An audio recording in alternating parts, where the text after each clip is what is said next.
নমস্কাৰ বন্ধুসকল, আজি আমি কথা পাতিম ভাৰতবৰ্ষৰ সকলোতকৈ ৰহস্যময়ী ৰেলৱে ষ্টেচনটিৰ বিষয়ে।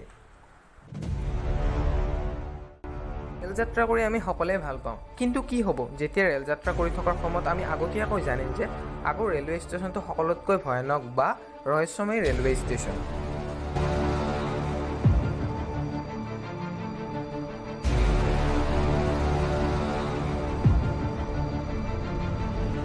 শুনিবলৈ কাল্পনিক বা চিনেমা জগতৰ দৰে হ'লেও এনেকুৱা ৰেলৱে ষ্টেচন আমাৰ এই ভাৰতবৰ্ষতেই আছে।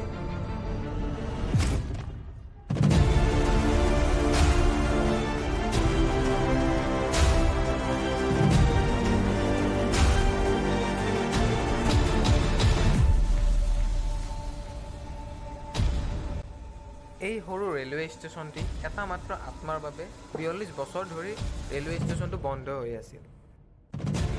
এটা ৰেলৱে ষ্টেচন বন্ধ কৰাৰ পাৱাৰ সাধাৰণতে গভৰ্ণমেণ্ট অথৰিটিৰ হাতত থাকে, কিন্তু সাধাৰণ জনসাধাৰণৰ হাতত নাথাকে।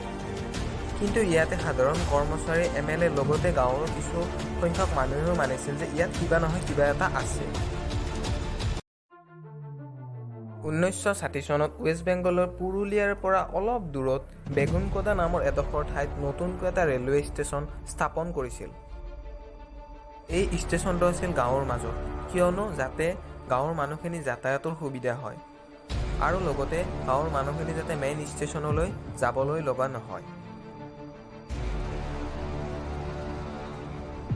কিন্তু সেই সময়ত এনেকুৱা এটা খবৰ আহিছিল যে ৰেল লাইনেৰে দৌৰি থকা সময়ত এজনী ছোৱালী ৰেলৰ খুন্দাত মৃত্যু হয়।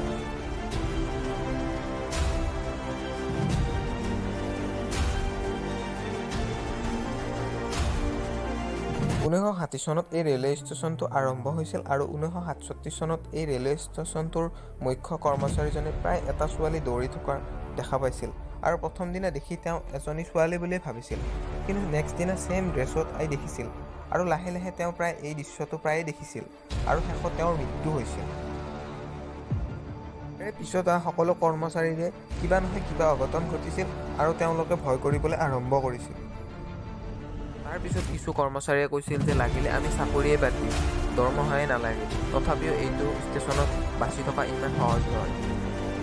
আৰু আন কিছুমানে কৈছিল যে ভাৰতবৰ্ষৰ বেলেগ ষ্টেচনত কাম কৰিম, কিন্তু বেগুনকন্দাৰ দৰে ষ্টেচনত কাম নকৰিম। আৰু প্ৰায় এনেদৰে ১৯৬৮ চনত টিকেট কাউণ্টাৰ আৰু অন্য কৰ্মচাৰীসকলে কাম বাদ দি দিছিল।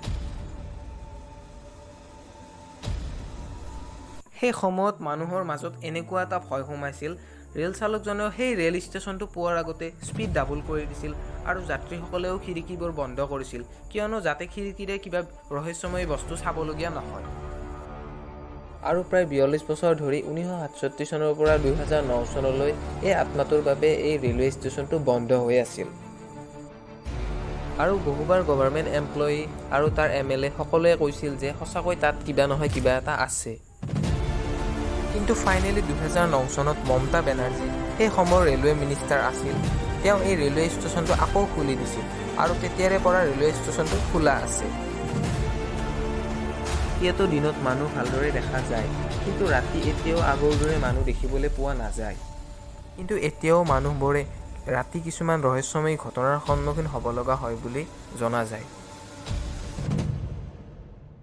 হ'লেও এতিয়া বহুত কম। ৰাতি বহু সাহসী মানুহে এনে কিছুমান দৃশ্যাংশ উপভোগ কৰিবলৈ যায়। আৰু এই ষ্টেচনটোৰ ৰহস্যময়ী ইতিহাস আজিও সকলোৱে জানে, আৰু এই ষ্টেচনটোৰ ৰহস্যময়ী কাৰ্যবোৰ মানুহবোৰে এতিয়াও ফিল কৰে। এয়াই আছিল ভাৰতবৰ্ষৰ সকলোতকৈ ৰহস্যময়ী ৰেলৱে ষ্টেচনটি, কিয়নো ৪২ বছৰ ধৰি বন্ধ হৈ আছিল। ৪২ বছৰ কম নহয়নে? গতিকে কিবাতো এটা আছিল যে ইমান বছৰ ধৰি বন্ধ হৈ আছিল। যদি ভিডিঅ'টো ভাল লাগিল দেন লাইক কৰিব, কমেণ্ট কৰিব, লগতে শ্বেয়াৰ কৰিব আৰু এনেকুৱা ফেক্ট জানিবলৈ আমাৰ এই আছামিজ ফেক্টেড চেনেলটো ছাবস্ক্ৰাইব কৰিব।